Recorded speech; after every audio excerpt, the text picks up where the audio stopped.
It should almost go without saying that someone such as myself who loves Halloween also loves horror movies. In fact, I used to do a podcast that focused exclusively on horror films, particularly the forgotten obscurities. And every horror fan that's interested in the esoteric side of the genre eventually becomes aware of the Guinea Pig series. Their reputation precedes them. They're often mentioned as some of the most depraved films ever committed to tape. The Guinea Pig series has an aura about it, and over the years it has developed an almost urban legend quality to it, to the point that it becomes difficult to separate fact from myth and rumor. Much of the information floating around about these films is inaccurate, and while the oft-repeated lore of the Guinea Pig films may be titillating, how much of it is actually true? Welcome to Mount Molehill, a place where even the smallest mysteries become mountains. I'm Chris, and this week I'm delving into some of the controversies surrounding the Guinea Pig horror films. This story involves copycat killers, famous Hollywood actors, snuff films, the FBI, and a healthy dose of hobby drama. The Guinea Pig films. Are they real snuff films? Did they inspire real murders? And did a phone call from Charlie Sheen launch an FBI investigation? Let's make a mountain out of this molehill.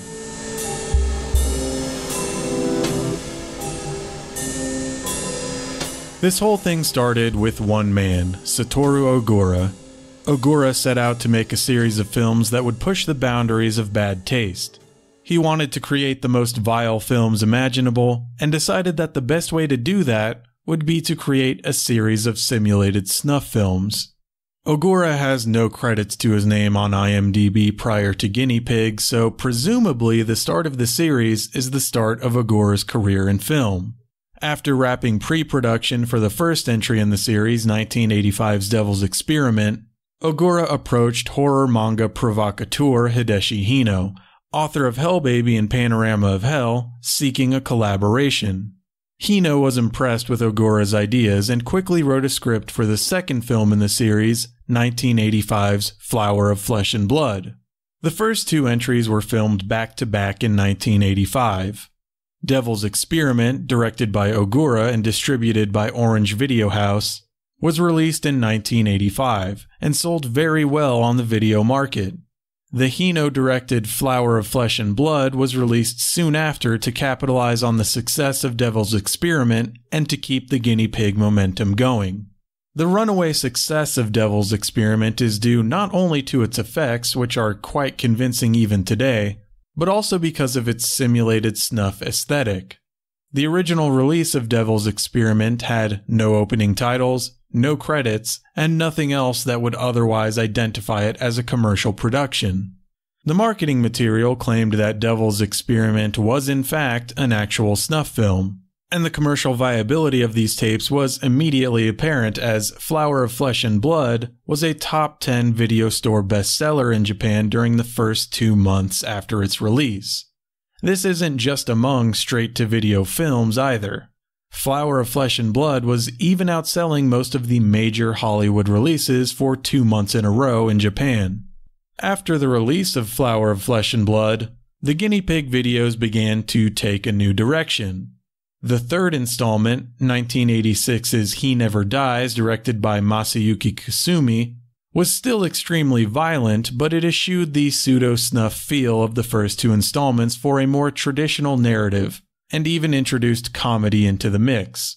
He Never Dies, along with the release of a behind-the-scenes making-of documentary soon after, put to rest any lingering concerns in Japan over whether or not Devil's Experiment and Flower of Flesh and Blood were authentic snuff films.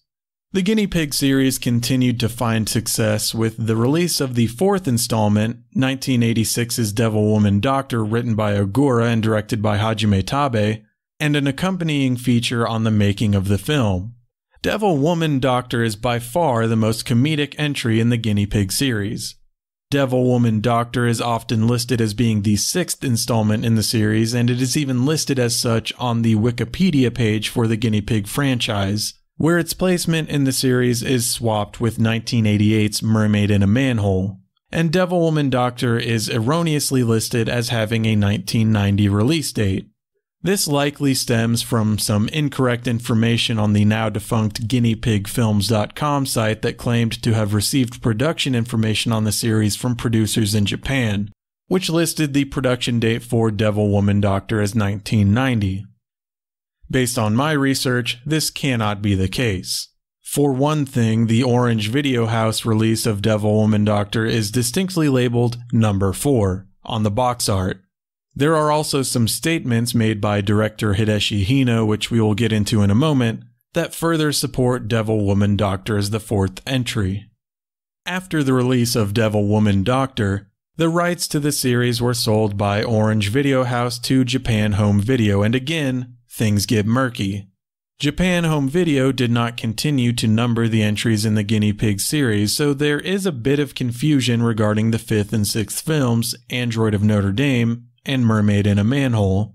It seems as though both films were completed in 1988, but Android of Notre Dame did not get released until 1989.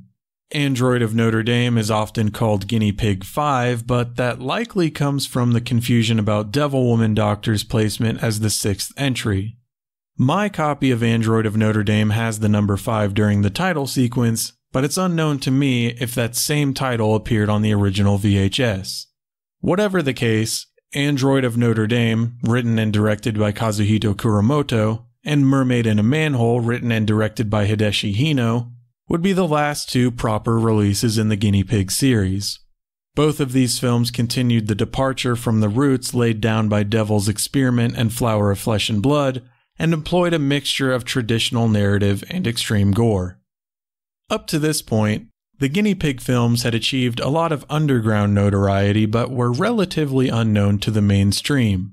This all changed when the films became linked to a series of brutal child murders in Japan.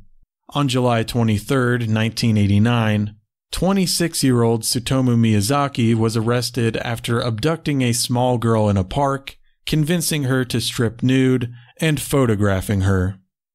When Tokyo police searched Miyazaki's apartment, they found evidence linking Miyazaki to the murders of 4 girls between the ages of 4 and 7 from August 1988 to June 1989.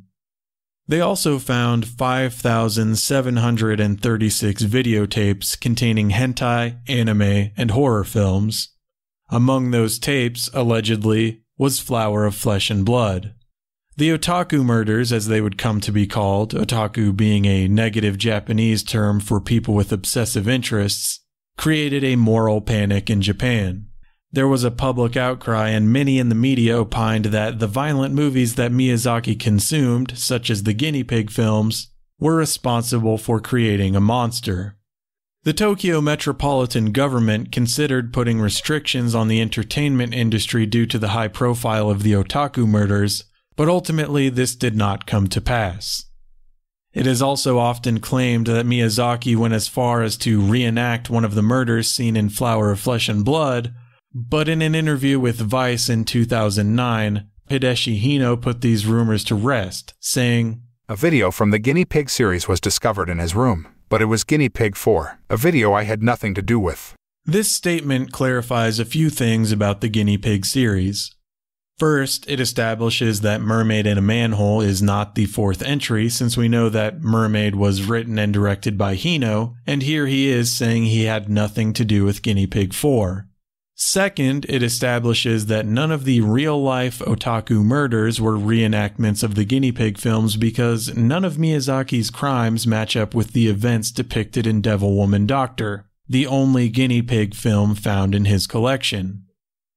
The unwanted notoriety of the Guinea Pig series resulting from the Miyazaki case caused Japan Home Video to halt the impending release of the 7th entry in the series. The film, Lucky Sky Diamond, was eventually released in 1990, albeit without the Guinea Pig label. Once again, Satoru Ogura served as producer, and the film was written and directed by Izo Hashimoto, and follows the tone of the previous 4 films. In 1991, Ogura created a sort of greatest hits compilation using previous footage from the films in the Guinea Pig series. Slaughter Special 1991, as it was named, is the final video to bear the Guinea Pig label. But it's not the end of our story. In fact, things only get weirder from here. While the Guinea Pig films had become notorious in their native Japan after the Otaku murders, it wasn't until copies of the movie started making their way outside of Japan that they began to take on an urban legend quality. In 1992, a lawyer in Sweden came into possession of a copy of Flower of Flesh and Blood and reported it to the Swedish police. In their ensuing investigation, Swedish police sent the tape to a medical examiner who initially was unable to determine whether or not the film was real. Flower of Flesh and Blood made headlines again in 1992, this time in Great Britain, when 26-year-old Christopher Berthaud was arrested for importing snuff films into the country when he ordered videos of Flower of Flesh and Blood, infant brain surgery, and Faces of Dissection from Blackest Heart Media.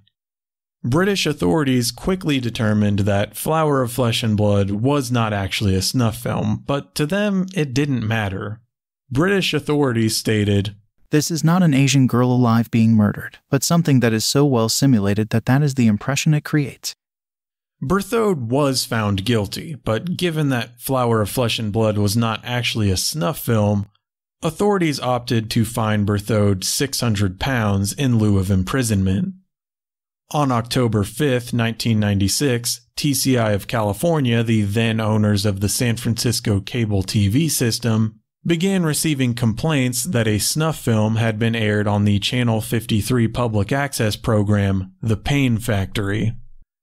The culprit, once again, was Flower of Flesh and Blood, and after a brief hubbub in the local media, once again everyone realized that it was not an authentic snuff film. And at this point, the whole world should have been aware that the Guinea Pig films were not real, and yet, as Unearthed Films attempted to release the Guinea Pig series officially for the first time in the US, they still ran into some issues. Stephen Biro, co-owner of Unearthed Films, stated that he went through a lot of trouble to find a company that would press the DVDs. Biro would send the Guinea Pig masters to a DVD company and inevitably have the masters returned to him with an apology from the DVD company explaining that they would not be able to do the transfer. Biro stated that even the company that pressed the DVDs for the infamous Faces of Death and Traces of Death series would not do it. Fortunately, Unearthed Films was able to find a company that would press the DVDs, and the Guinea Pig series finally got a proper US release in 2002.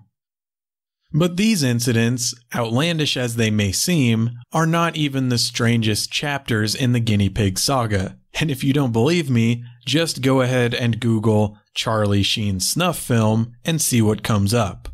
You'll see a bunch of short articles like one on uprocks.com titled, "About that time Charlie Sheen thought he watched a snuff film and started an FBI investigation."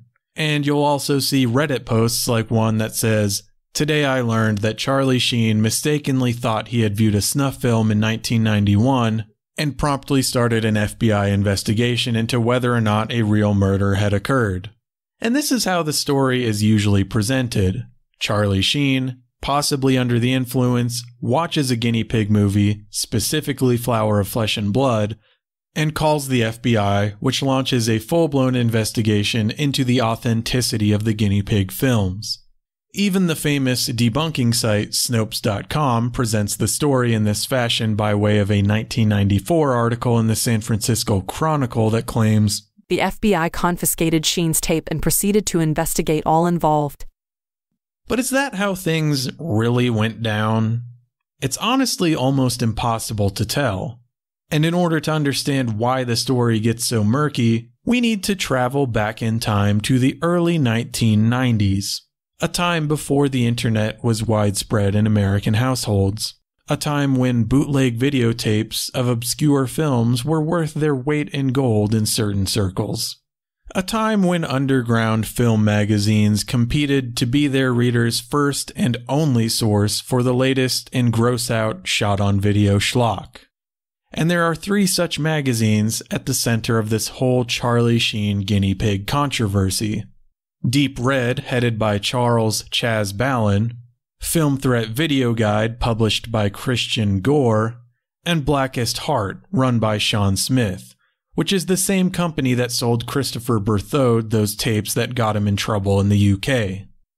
It's important to remember that VHS tapes used to be very expensive, sometimes costing between $50 and $100 when they were brand new. And even after eBay hit the scene, it was still difficult to find certain tapes that were in high demand. The only ways to get one's hands on films outside of the mainstream were knowing someone that had a copy or ordering a bootleg tape. And bootleg tapes were risky because there was no guarantee that the quality would even be good enough to watch. And magazines played a significant role in helping underground film aficionados of the time acquire these bootleg tapes. There were more mainstream publications at the time that focused on horror films such as Fangoria and Famous Monsters of Filmland, but they focused mainly on popular American films. Magazines of the bootlegging ilk provided access to more obscure films that would have been otherwise nearly impossible to get a hold of. Japanese horror, Hong Kong Cat 3 movies, rare uncut versions of films that hadn't been officially released. And there was fierce competition between magazines to obtain and sell films that their rivals didn't have, and at least when it comes to Deep Red, Film Threat Video Guide, and Blackest Heart, there was apparently no love lost between them, and it wasn't uncommon for editorials openly bad-mouthing the editor of a rival publication to grace the pages of one of these three magazines. In issue 4 of Film Threat Video Guide, David E. Williams says of Deep Red's Chaz Ballin that, "He at least appeared to be one of us. With Deep Red, Ballin was a champion of horror film. He appeared to be a modern-day Forrest J. Ackerman, consumed by his love for the genre. Obviously, this was just a lie. By pirating their legally available works, Ballin is, for $18.95 a tape, grinning as he f***s these people over." In issue 2 of Blackest Heart, an article by Sean Smith and Timothy Patrick says of Film Threat Video Guide's publisher, "Hypocrites suck. Christian Gore swallows. As the hot slides down Gore's throat, we'll update you on what a fucking prick he is. Why do we have something against him? Because he's a fucking prick. Gore is a big fucking crybaby who stabs people in the back whenever he can't get his way. Well, we stab in the front, motherfucker." And it is exactly this enmity and the self-aggrandizing impulse to one-up competitors that makes it difficult to determine how Charlie Sheen came into contact with the Flower of Flesh and Blood tape in the first place, because each faction gives a slightly different version of events. Chaz Ballin's version goes like this. He obtained a copy of Slaughter Special 1991 and became enamored with the series. He became an outspoken evangelist for the Guinea Pig films and the main distributor of Guinea Pig films in the US. In 1991, one of the Deep Red staffers asked Ballin to put together the most disgusting video he could muster as a special birthday present to be screened to a group of friends at a weekend get-together. Ballin compiled a tape of horror's greatest hits for his friend, and the opening segment on the tape was Flower of Flesh and Blood. The tape was a smash hit, and Ballin's compilation video began making the rounds in the East Coast tape trading scene. Charlie Sheen saw Flower of Flesh and Blood at a party by way of Ballin's compilation tape. The Film Threat Video Guide's version of events is slightly different. According to an article in issue 3 of Film Threat Video Guide written by Rowdy Yates, Adam Rifkin obtained a copy of an unspecified guinea pig film that was presented to Rifkin as a real snuff film. Doubting its authenticity, Rifkin watched the film with Sheen, and neither of them were able to satisfyingly explain how the effects in the film could have been achieved, so they reported it to the FBI. Blackest Heart's version is significantly different from the other two. They claim in an article written by Sean Smith and Timothy Patrick that appeared in issue 2 of Blackest Heart that Christian Gore of Film Threat Video Guide wanted to distribute the Guinea Pig films in the US. He bought a copy of the film from Chaz Ballin, but when Gore discovered that he wouldn't be able to obtain distribution rights for the film, He gave a copy of Flower of Flesh and Blood to Charlie Sheen and told him that it was a real snuff film and that he should report it to the FBI. The idea being that if Film Threat Video Guide couldn't distribute the film, no one else should be able to either. So which version of events is true? Now, in my research, I was never able to find any primary sources from Sheen himself. It seems that, despite his penchant for running off at the mouth, he has never publicly commented on the Guinea Pig incident. There was an article titled The Snuff Film, The Making of an Urban Legend, written by Scott Aaron Stein that appeared in the May-June 1999 issue of Skeptical Inquirer that stated, "The incident made headlines, though, and was even spotlighted on ABC's News Magazine 2020. I spent quite a bit of time trying to track down the episode of 2020, but unfortunately, ABC has not done a great job of cataloging old episodes of the show. I reached out to Scott Ehrenstein and asked if he had ever seen the episode of 2020 in which the Charlie Sheen Guinea Pig incident was covered, or, if he hadn't, where he had first heard about it. His reply was this: Honestly, I don't recall, but it seems to me numerous other articles detailing the controversy at the time referenced the 2020 interview I mentioned. Sorry I couldn't be of more help. And he's right. I did find other sources mentioning Sheen's appearance in an episode of 2020, but none of them predated Stein's article in Skeptical Inquirer. The only link between the Guinea Pig films and ABC's 2020 that I was able to find that predates Stein's article was an editorial written by Chaz Ballin in issue 7 of Deep Red.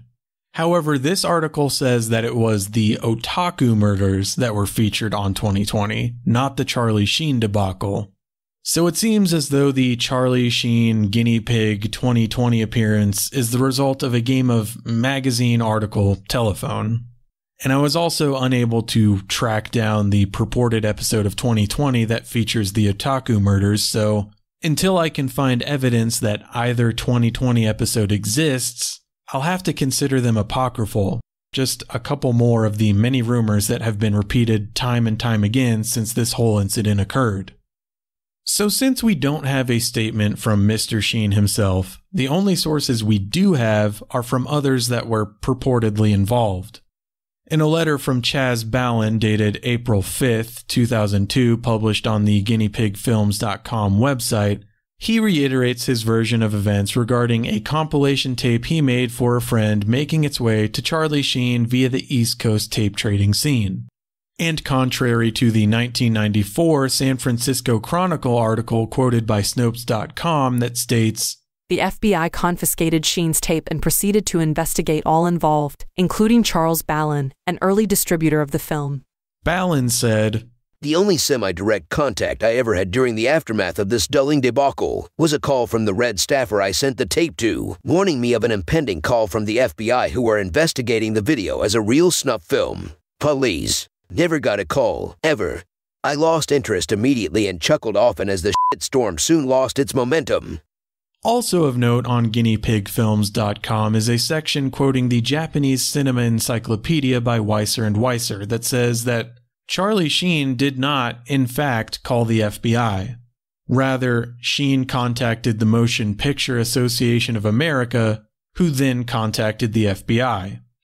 FBI agent Dan Codling informed the MPAA that the films had already been independently investigated by Japanese authorities and the FBI, and that both agencies had determined that the Guinea Pig films were completely fake.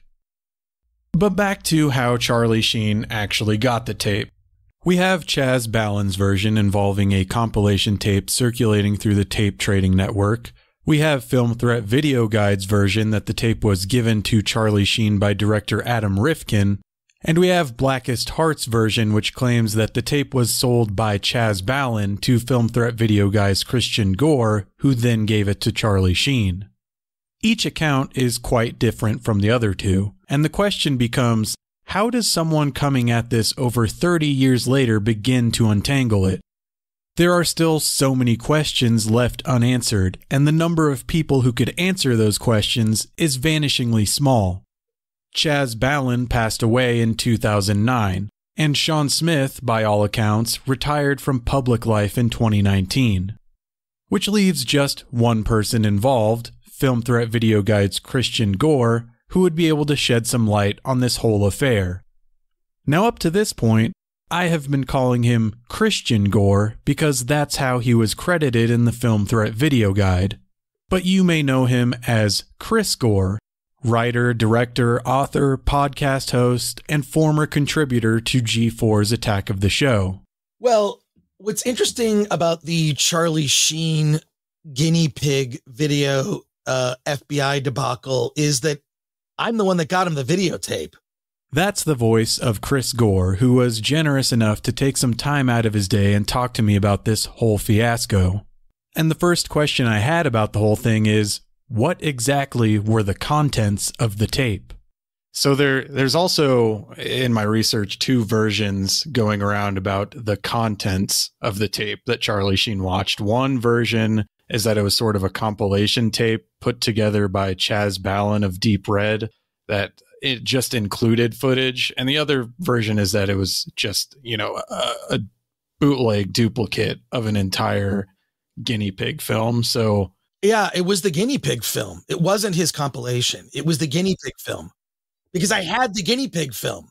So, and I think the way I got it was we would trade tapes with so many people. David E. Williams, who was the editor-in-chief of Film Threat Video Guide, I believe he got the Guinea Pig film from Richard Kern or someone from the Cinema of Transgression. It might have been Nick Zed at the time. We were trading tapes with so many people. So that's what I was doing, and then the thing is they would send me their weird tapes.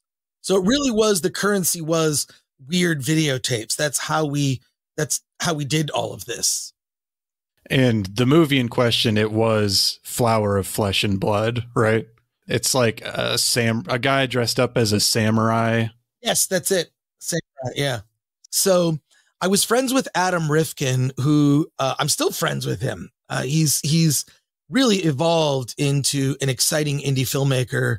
So Adam Rifkin had made a movie called Invisible Maniac, which was basically an Invisible Man story. It was an Invisible Man horror film mixed with a TNA teen sex comedy. It was a guy who got invisible and basically felt up young women, and they got naked in the movie. There was actually an adult film actress whose name escapes me who starred in The Invisible Maniac.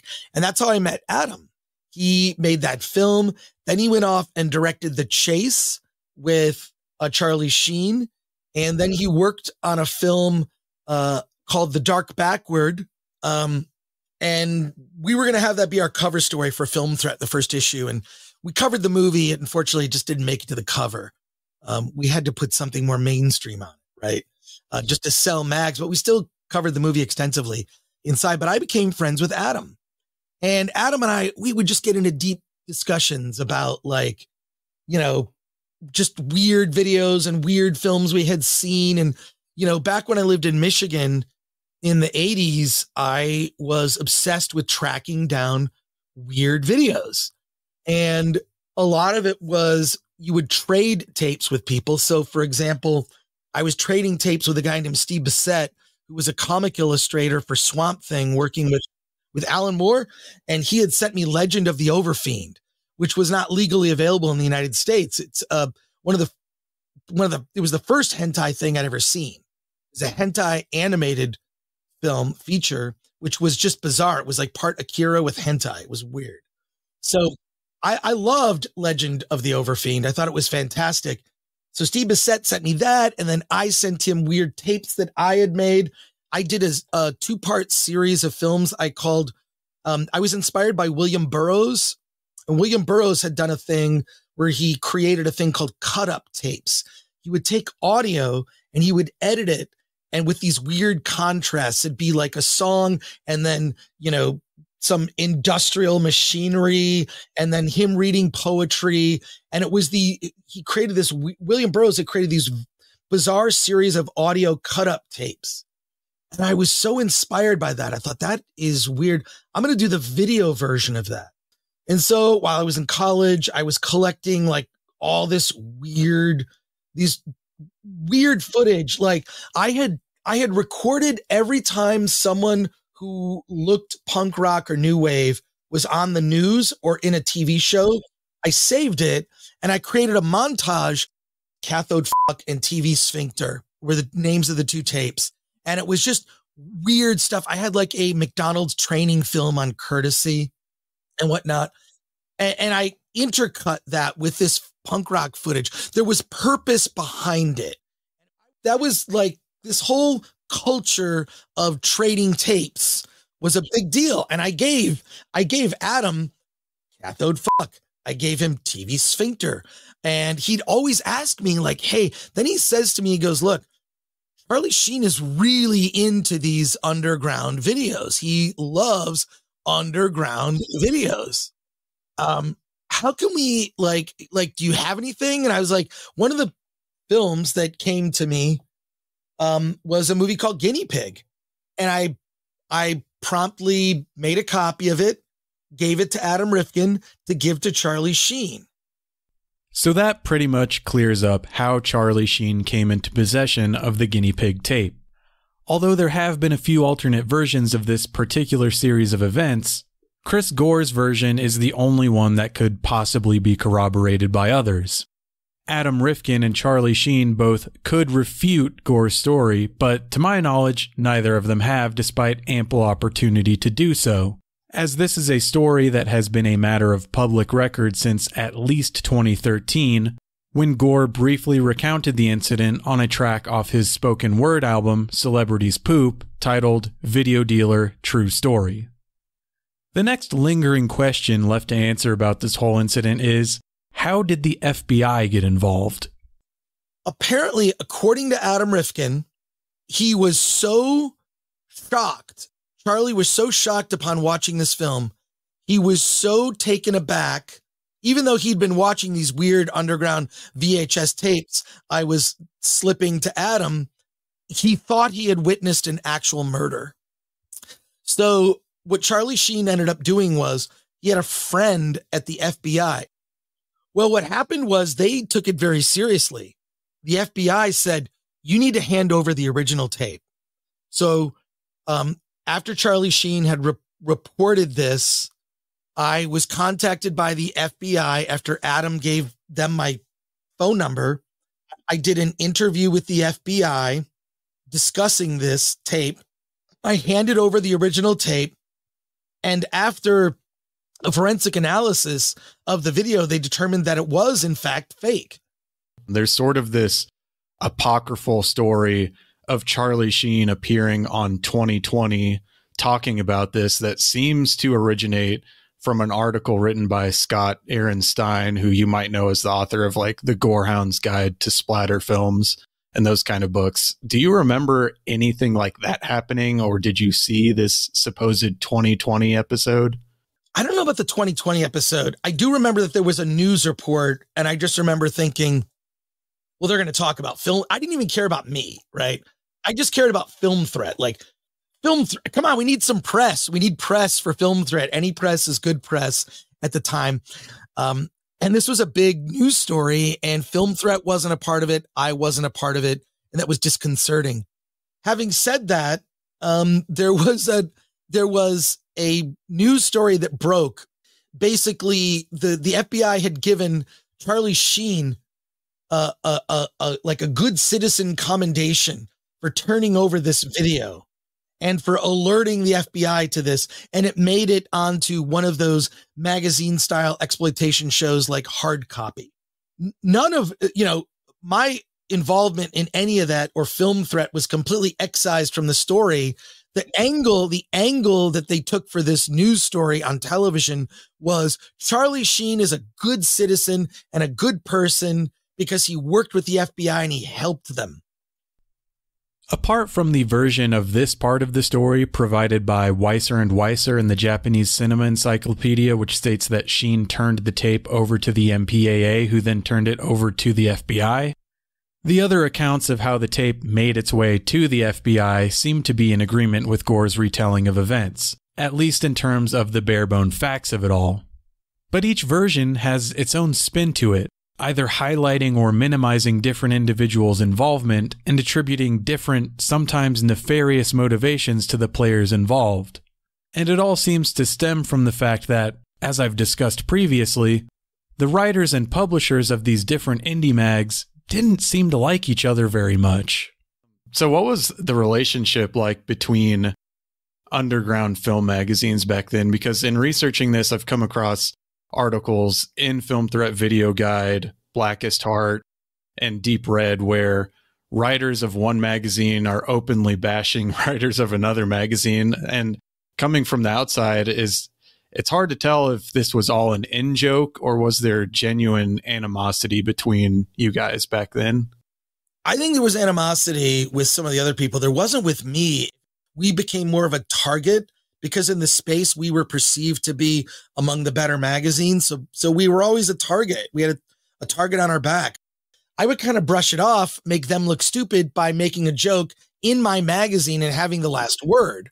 And then that was it. But I would never actively go after someone because I thought that was kind of a waste. Like, I don't want to actively go after some movie magazine, but if they send me something or try to fuck with me, I'll fuck with them back, but in a way that is funny because readers don't care about that. Like, the readers of Film Threat do not care about any of this gossip BS drama, right? They don't, at the end of the day, they don't care.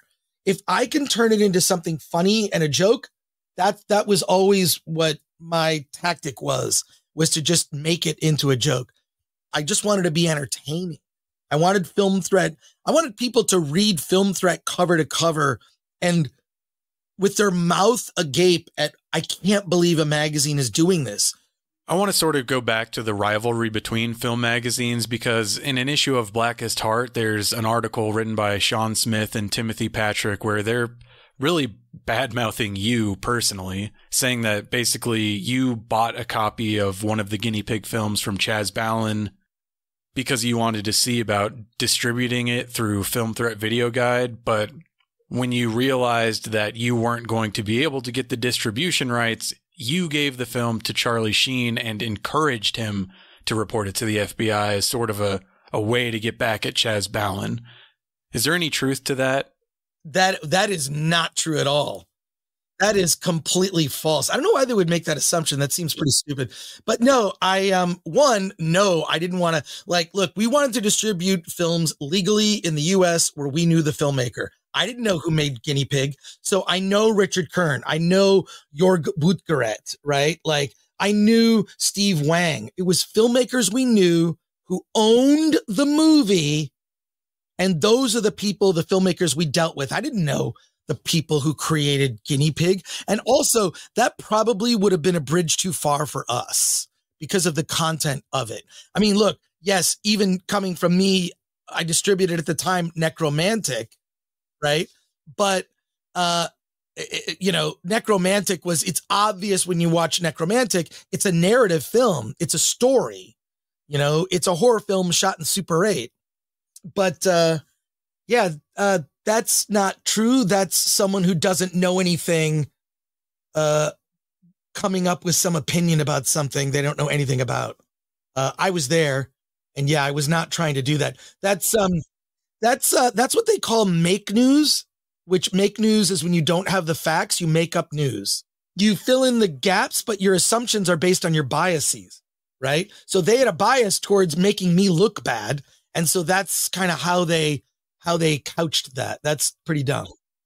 Look, professional jealousy and ankle biters have plagued me my entire career. My policy is always to just ignore idiots and they can try to keep up. I don't care because I have built Film Threat, the brand, over the years. I've always been a target. And I don't care. I always say, like, I'm not trying to get into big fights with people. But at the time, I recognized that I was definitely obnoxious. I was definitely pushing the limits in certain arenas. And I pissed some people off. And, if you're in this space, it may happen. And it happened. I think it's important to point out that Gore was in his early 20s when he founded Film Threat, and at least relative to other indie mags of the time, Film Threat was quite successful. He was the new kid on the block, and in his own words, was a bit obnoxious. And a lot of what Film Threat and Film Threat Video Guide were doing at the time was meant to push people's buttons. So it's no surprise that they actually did. I love going to conventions, and I was there, and sometimes, I would catch people, at the time going to conventions then, selling bootleg copies of movies that we were selling. And that was annoying to me because we were sending money to the filmmakers, and these bootleggers were not sending money to the filmmakers. I had heard that Chaz Ballin had beef with me, and I didn't exactly understand why he had beef with me, but it sounds like Chaz, looking at what his work, he had beef with a lot of people. Like there was some constant drama with him back in the day. I was at a horror convention and Chaz Ballin was there, and he tried to pour a beer on me. I was at a horror convention in LA. I heard that Chaz Ballin was there as a guest. I'm like, okay, cool, whatever. And some weird simpy fan found me and it's like, oh, I'm going to go get Chaz Ballin. It's just this wimpy kid. And like, all right, well, cool. And Chaz Ballin, by the way, looks like a big biker at the time. I know he's passed away years ago, but he was a big guy. I'm like, look, I'm not small. I'm 5'10". But he's over 6 foot and looks like a biker dude. So, there you go, which is fine. But he came up to me and he had a beer. He went to pour it on me. I deflected his hand and the beer spilled all over the simpy guy that got him. It was awesome. I could not have, one of those things where it's like, you think of the thing you should have said in the moment, or God, I should have done this instead of that. I actually did that thing. And it's one of the few times I can think like, oh my God, it worked out perfectly for me. He went to pour a beer on me. I just moved his hand a little bit and it went all over the dude who went to get Chaz Ballin to tell on, Gore is here. That was whatever. People can have their different interpretations.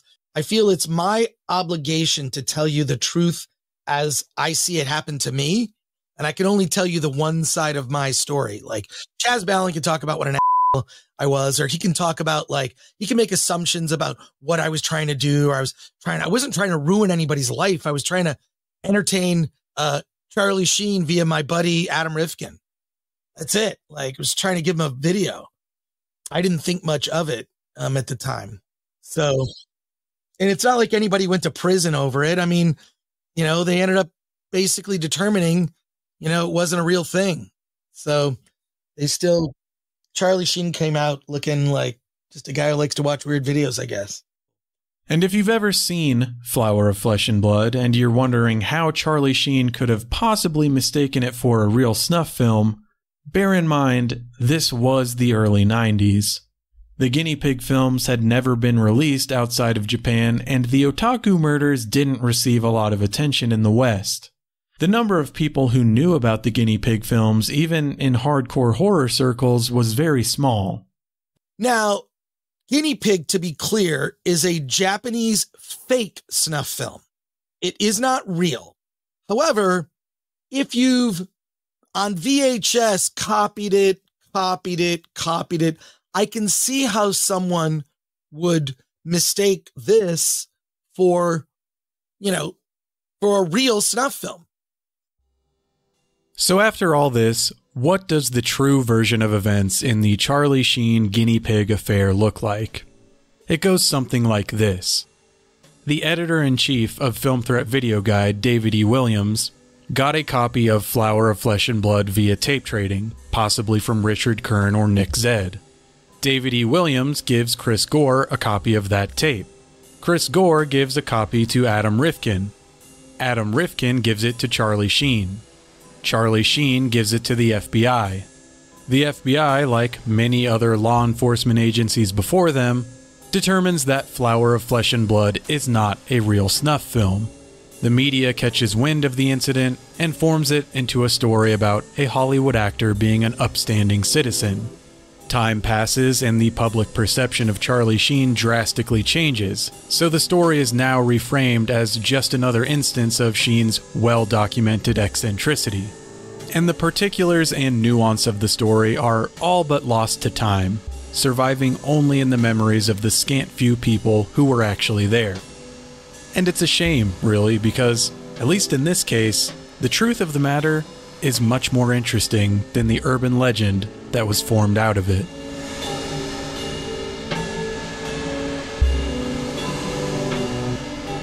Mount Molehill is written, produced, and edited by me, Chris, with music by myself and Alex Bainter. A very special thank you to Chris Gore for sitting down for an interview with me. I'll post a link to the full interview in the show notes.